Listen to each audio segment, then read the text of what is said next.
بسم اللہ الرحمن الرحیم۔ عیب کی پردہ پوشی۔ حضرت موسیٰ علیہ السلام کے زمانے میں عرصہ دراز بارش نہ ہوئی، کھیتی باڑی سوکھ چکی تھی، ہر شے قحط کے لپیٹ میں تھی۔ لوگ حضرت موسیٰ علیہ السلام کی خدمت میں حاضر ہو کر عرض کرنے لگے کہ آپ علیہ السلام اللہ پاک سے دعا کریں تاکہ بارش برسے، ورنہ تمام لوگ بھوک سے مر جائیں گے۔ اے اللہ کے نبی، بارش نہ ہونے کی وجہ سے لوگوں کا برا حال ہے، بچے بوڑھے سبھی لوگ بھوک سے نڈھال ہیں، آپ اللہ پاک سے دعا کیجئے۔ حضرت موسیٰ علیہ السلام تقریباً 70,000 افراد کو لے کر صحرا کی طرف نکل گئے اور جتنی بھی دعائیں تھیں انہوں نے اللہ پاک کی بارگاہ میں کر دیں۔ موسیٰ علیہ السلام نے اللہ کی بارگاہ میں دعائیں کی، یا میرے اللہ، اگر تو نے بارش نہ برسائی تو تیرے یہ تمام لوگ بھوک سے نڈھال ہو کر مر جائیں گے۔ اے میرے پروردگار، بچوں کا بھوک سے برا حال ہے، عورتیں بوڑھے مال مویشی سب بھوک سے نڈھالے ہیں، میرے پروردگار بارش برسا دے۔ ایک لمبے عرصے تک حضرت موسیٰ علیہ السلام اور 70,000 افراد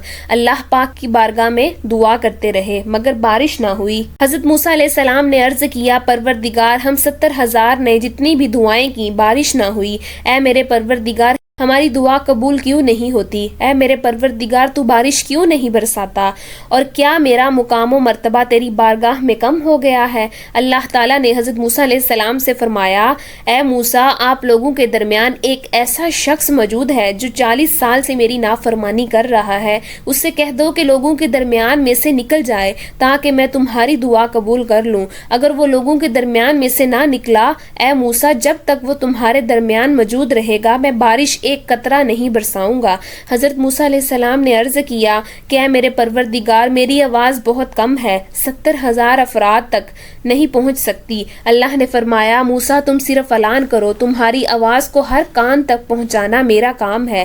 جناب موسیٰ علیہ السلام نے عرض کیا کہ پروردگار کہہ رہا ہے کہ تمہارے درمیان ایک ایسا شخص موجود ہے جو 40 سال سے اللہ پاک کی نافرمانی کر رہا ہے، جب تک وہ شخص ہمارے درمیان موجود ہوگا اللہ پاک بارش نہیں برسائیں گے۔ میری تم لوگوں سے التجا ہے کہ وہ شخص جو بھی ہو ہمارے درمیان سے نکل جائے اور ہم پر ترس کرے، دوسرے لوگوں پر ترس کھائے، ورنہ جب تک ہمارے درمیان موجود ہوگا اللہ پاک نے وعدہ کیا ہے کہ اللہ پاک بارش کا ایک قطرہ نہیں برسائے گا۔ جناب موسیٰ علیہ السلام نے اعلان کیا، تمام لوگوں نے آپ علیہ السلام کی آواز کو سنا۔ اس گناہگار شخص نے دیکھا کہ مجھ سے کوئی باہر نہیں نکلا، وہ سمجھ گیا کہ وہ شخص میں ہی ہوں اور اللہ پاک میرے متعلق کہہ رہا ہے۔ اس نے اپنے آپ سے کہا، اگر میں اٹھ کر باہر جاؤں گا تو ذلیل اور رسوا ہو جاؤں گا، اور اگر نہیں جاتا تو بارش نہیں برسے گی۔ اگر باہر جاتا ہوں تو لوگوں میں رسوا ہو جاؤں گا، لوگ کیا کہیں گے؟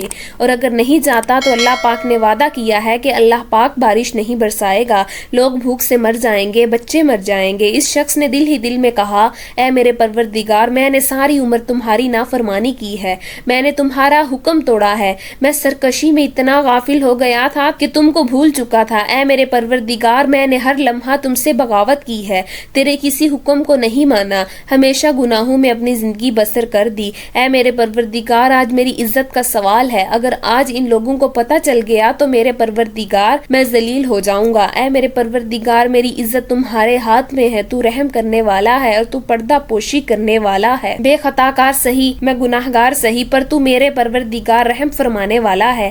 اے میرے پروردگار، مجھ پر رحم فرما، میری پردہ پوشی فرما، اور اللہ آج بارش برسا دے۔ اے میرے پروردگار، تو بارش برسا دے تاکہ میری پردہ پوشی رہے۔ میرے پروردگار، عزت کا سوال ہے۔ اس آدمی نے سچے دل سے توبہ کی اور اس کے بعد رحمت خدا برسنا شروع ہو گئی، بارش برسنا شروع ہو گئی۔ اللہ پاک نے اتنی بارش برسا دی کہ ہر طرف پانی ہی پانی ہو گیا۔ حضرت موسیٰ علیہ السلام نے اللہ سے کہا، خدایا، تو نے کہا تھا کہ اس مجمع میں ایک ایسا گناہگار شخص موجود ہے جو 40 سال سے میری نافرمانی کر رہا ہے، اگر وہ باہر نہیں جاتا مجمع کو چھوڑ کر تو میں بارش نہیں برساؤں گا۔ پر میرے خدایا، اس مجمع سے باہر کوئی شخص نہیں گیا، میرے پروردگار یہ کیا ماجرا ہے؟ یا میرے اللہ، یہ تو میری سمجھ سے باہر ہے۔ اللہ نے فرمایا، موسیٰ، میں نے تم لوگوں کو اس شخص کی وجہ سے سیراب کیا ہے جس کی وجہ سے بارش نہیں برس رہی تھی۔ اے موسیٰ، اس کی سچی توبہ نے، اس کے دل کی آہ نے میرے عرش کو ہلا دیا۔ موسیٰ، جس کی وجہ سے میں بارش نہیں برسا رہا تھا، آج بارش اسی کی وجہ سے برسی ہے۔ اے موسیٰ، میں نے اس خطا کار کو معاف فرما دیا، میں نے اس کے گزشتہ گناہوں کو معاف فرما دیا۔ حضرت موسیٰ علیہ السلام نے عرض کیا، یہاں پروردگار مجھے اس کے بارے میں بتا دیں تاکہ میں اس کی زیارت کر سکوں۔ اللہ نے فرمایا، موسیٰ میں نے تو اسے اس وقت رسوا و ذلیل نہیں کیا تھا جب وہ گناہ پر گناہ کرتا رہا، جب اس نے توبہ کر لی تو میں اسے کیسے رسوا کر دوں؟ موسیٰ میں چغل خور کو برداشت نہیں کرتا۔ موسیٰ چغل خوری کرنا مجھے بالکل پسند نہیں ہے۔ میں تو عیب چھپانے والا ہوں، ہرگز کسی کا راز فاش نہیں کروں گا اور نہ ہی کسی کی تحریر کروں گا۔ جاؤ موسیٰ، آج میں نے اس کے طفیل تم لوگوں پر بارش برسا دی اور اے موسیٰ میں نے اسے معاف کر دیا۔ سبحان اللہ، اللہ اکبر۔ محترم ناظرین، اللہ پاک کی شان دیکھیے کہ وہ اپنے بڑے سے بڑے گناہگار بندے کو صرف ایک مرتبہ سچے دل سے توبہ کرنے پر معاف کرتا ہے۔ اللہ پاک فرماتا ہے، اے میرے بندے، تو مجھ سے سچے دل سے توبہ کر، میں تیری آواز سنوں گا، میں تیری توبہ قبول فرماؤں گا، میں تجھے معاف کر دوں گا، کیونکہ میں نے آدم علیہ السلام سے وعدہ کیا تھا جب تک میرا بندہ مجھ سے توبہ کرتا رہے گا میں اس کے تمام گناہوں کو معاف کر کر اس کی توبہ قبول کروں گا اور میں اسے بخش دوں گا اور اس کے عیب کی پردہ پوشی کروں گا۔